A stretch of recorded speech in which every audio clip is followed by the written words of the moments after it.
So to follow Jesus is to step into the unknown, which is only certainty is the uncertainty. Will everyone who followed Jesus follow the same path? Will everyone who followed Jesus be in lockstep with each other? No. No. Because we're following from where we are. We are following based on what the meaning of the words are to us. And to each and every one of us as individuals, those words have different messages. They have different messages. I mean, the bottom line is the same. The love, the forgiveness, the acceptance, the willingness to help and reach out to those in need, those are all the same. But how we do it may be different. May be different. So yes, the passage for long ago is about you. And it's about me. These passages chronicle Jesus' final march to Jerusalem. They mirror to us our own march of faith. Because there's sometimes in your life where you aren't willing to be as kind or as forgiving, or you watch somebody do something that is not exactly what should be done, but you sort of look the other way.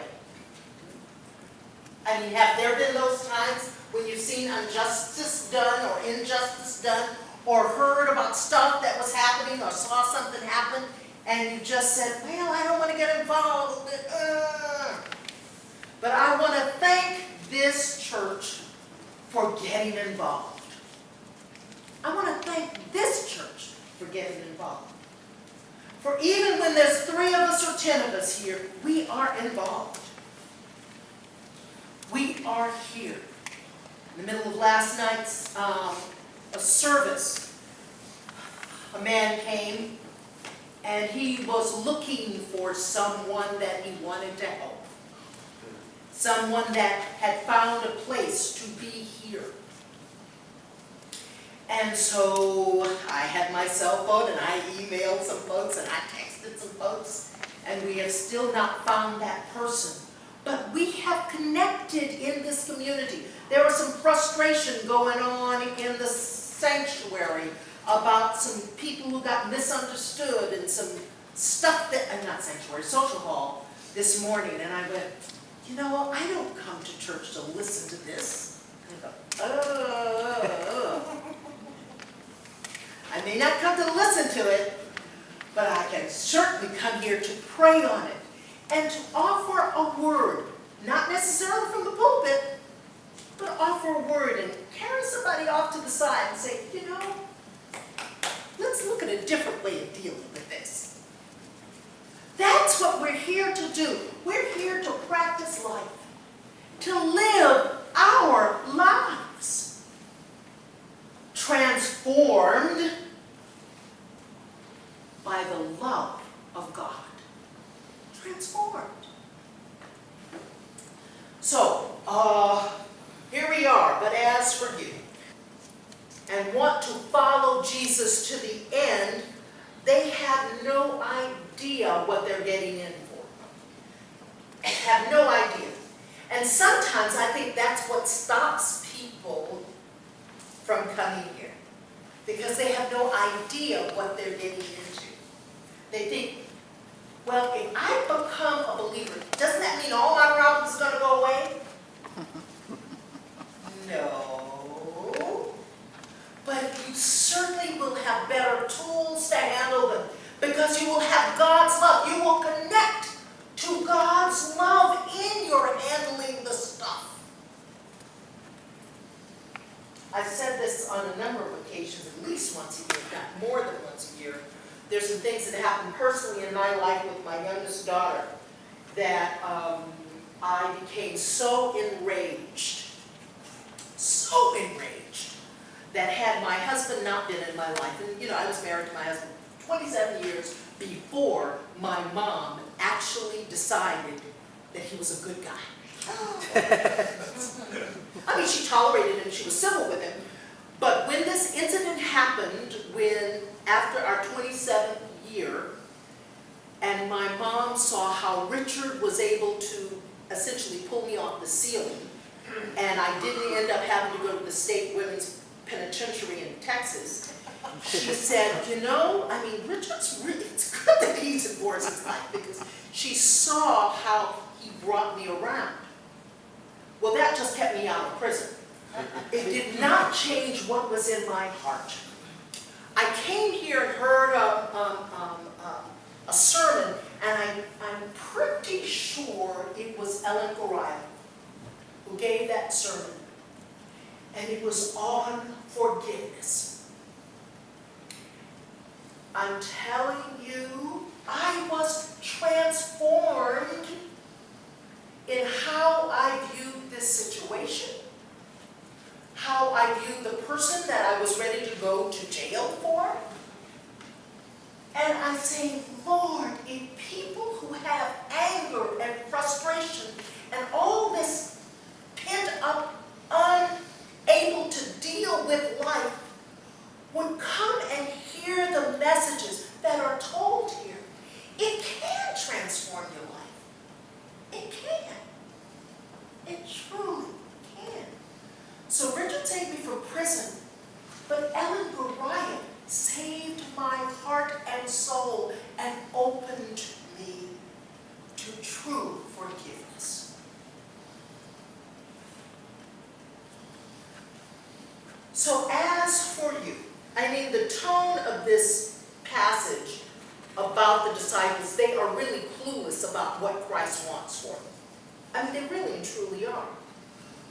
And we may be clueless about what Christ wants for us, because we want to hang on and hold on to our view that, you know, we're reared to be independent. We're reared to take care of ourselves. We are reared to not depend on anyone, and if anybody does, they, you know, we truly should be willing to open ourselves to the greatest messenger of all. And that is the message of God's love for each and every one of us. I put on my Facebook page a little snippet from a third grade class. And I'm going to put it on the church's website too. And it talked about discrimination and how we can form opinions so very, very easily. And this woman had a third grade class, and she was, you know, asking them, who are the people in our country who may not be as good as other people? And so the kids said, you know, and who and why and all that type of thing. And yes, I think it was in the South. And they named Native Americans, and they named blacks, and they named, you know, some other races. And she said, well, I've got news for you. And she looked in her room, and the room was all Anglos, and she said, you know, the people in this room who have blue eyes, you are better than the people who have brown eyes. I have blue eyes, I'm better than the people with brown eyes.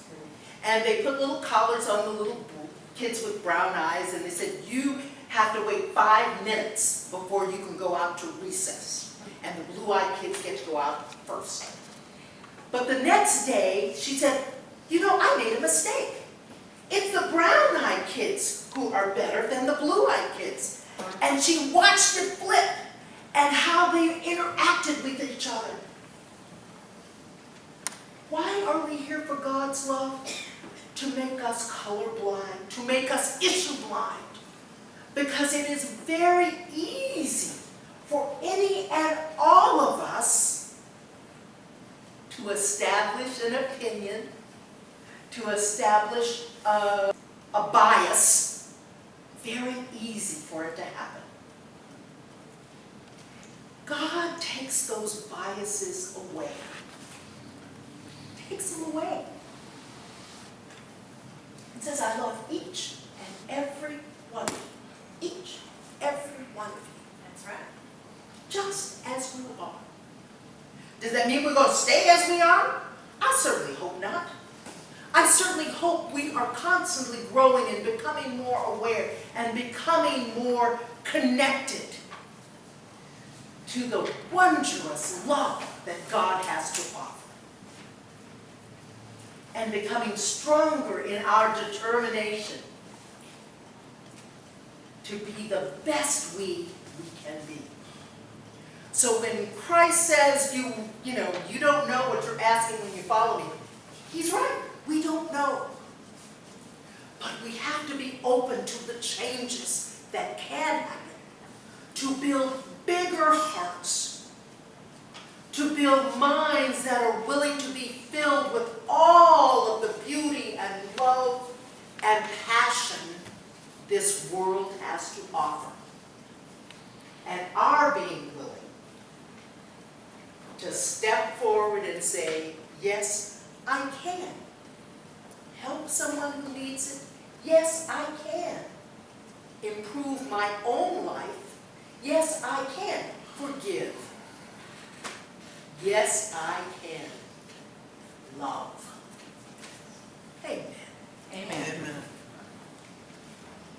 If you do not currently have a family of faith, you are invited to consider becoming part of our family of faith, where we are learning all kinds of lessons and where we're given opportunities to practice the love of God every day.